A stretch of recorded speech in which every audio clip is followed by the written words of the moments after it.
All right, so we've talked about filter context and we've talked about how measures evaluate based on that filter context. But it's time to take a peek under the hood and try to learn about how the actual engine works. How are these specific measure calculations actually happening? Let's consider a very simple matrix view like this. In this case, we're evaluating a quantity sold measure based on product color. And what we want to figure out is how does this particular cell, where color equals black, how is that calculated and returning a number of 10,590?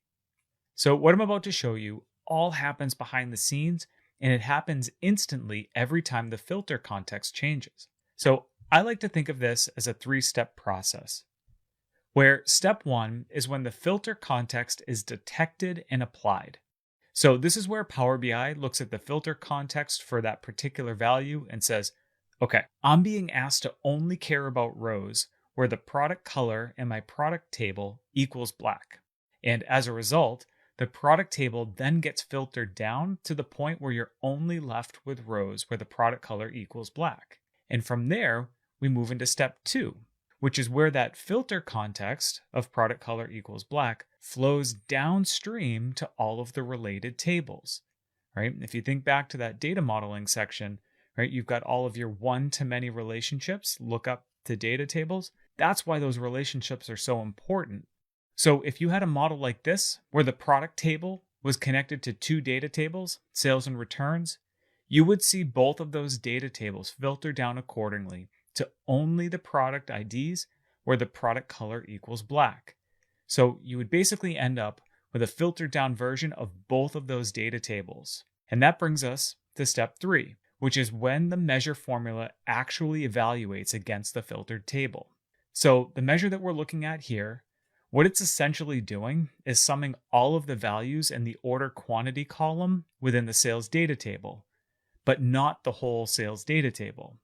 It's only summing the rows of the filtered down version where the product color is black. And as a result, the sum of quantities sold, it's based on the number of rows that exist after that filter context has been applied, right? And that's where you derive that 10,590 from. So hopefully that makes sense, and you're starting to think about and really kind of understand why all of the work that we've done up until this point, like properly cleaning our data and creating proper table relationships, are really vital when starting to write DAX. One other thing that I can't stress enough is that really understanding the basics that we've covered so far, like row and filter context and measure evaluation, just how critical they are to starting to get comfortable with DAX and really understanding how it's working. So I'd recommend keeping this slide on hand just as a helpful reference in those cases where you might not be able to figure out exactly how your measure is calculating, or if it's not returning the value that you'd expect. That kind of wraps up this high level kind of conceptual part of this section of this course. From here, we're going to move into DAX syntax, operators, common function categories, and then we're really going to get our hands dirty with a bunch of different examples.